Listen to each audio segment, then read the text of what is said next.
اس عمل کی برکت سے اللہ رب العزت آپ کو اتنا دے گا کہ آپ کی اپنی تنگ دستی تو دور ہوگی ہی، لیکن آپ آس پاس پڑوس میں بھی تقسیم کرنے والے بن جائیں گے۔ اگر کوئی زیرو پر ہے، اگر کوئی فاقوں کی دہلیز پر کھڑا ہے اور امید کی آخری سانسیں لے رہا ہے، اگر کوئی ہار مان چکا ہے اور ہر دروازہ اس پر بند ہو چکا ہے، اگر کوئی ٹوٹ کر بکھر چکا ہے اور دنیا نے اسے ناکام قرار دیا ہے، اگر کوئی سب کچھ ہار چکا ہے اور کوئی سہارا باقی نہیں، اگر کوئی آنسوؤں میں ڈوبا ہے اور کوئی پوچھنے والا نہیں، تو پریشان ہونے کی ضرورت نہیں۔ دروازے دنیا والوں نے بند کیے ہیں، میرے رب کے دروازے ہر وقت کھلے رہتے ہیں۔ ضرورت مانگنے کی ہے، ضرورت اس کے سامنے گڑ گڑانے کی ہے۔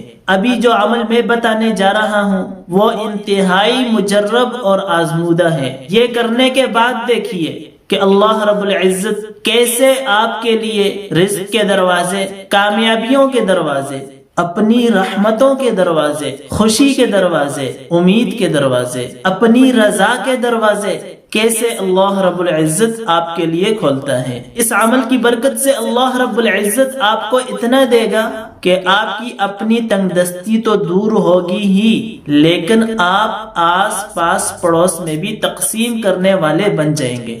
اس عمل کی برکت سے اللہ رب العزت سب سے پہلے آپ کی مغفرت کرے گا، آپ پر رحمتوں کی، رزق کی، خوشیوں کی بارش برسائے گا۔ آپ کا مال ہے اس میں اضافہ ہوگا، کاروبار ہے اس میں برکت ہوگی، کہیں نوکری کر رہے ہیں تنخواہ میں اضافہ ہوگا، کوئی اور کام ہے اللہ تعالیٰ اس میں برکتیں عطا فرمائے گا۔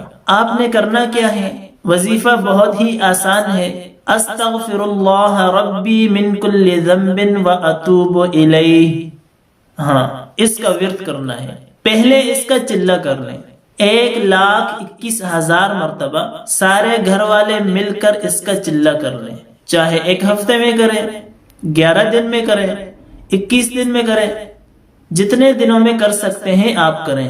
چلتے پھرتے، اٹھتے بیٹھتے، ہر حال میں استغفار کر سکتے ہیں۔ چلہ مکمل ہونے کے بعد روزانہ 313 مرتبہ اس کو اپنے معمول میں رکھنا ہے۔ 313 مرتبہ روزانہ اس عمل کو اپنے معمول میں رکھنا ہے، یعنی استغفار 1,21,000 مرتبہ پڑھ لیا، تعداد مکمل ہو گئی۔ اب اس کے بعد روزانہ 313 مرتبہ آپ نے استغفار پڑھنا ہے۔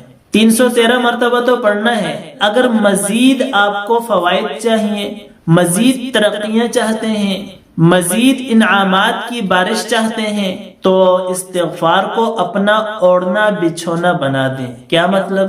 ہر حال میں چل رہے ہیں، کھا رہے ہیں، پی رہے ہیں، کہیں جا رہے ہیں، کہیں سے آ رہے ہیں، سفر پر ہیں، سواری پر ہیں، پیدل ہیں، آپ کی زبان پر استغفار ہونا چاہیے۔ آپ ایک مرتبہ تو اس کا معمول بنا کر دیکھیں، اللہ آپ پر اتنی نعمتیں برسائے گا کہ آپ پھر استغفار چھوڑنے کے لیے تیار نہیں ہوں گے۔ ہاں، ہر وقت استغفار کریں، تنہائی میں بیٹھ کر بھی کر سکتے ہیں، جیسے موقع ملے، آنکھیں بند کر کے انتہائی عاجزی کے ساتھ اپنی ساری خطاؤں کو، اپنے سارے گناہوں کو، اپنی ساری نافرمانیوں کو اپنے ذہن میں تصور میں لا کر استغفار کریں، اور اس کے علاوہ چلتے پھرتے بھی کریں۔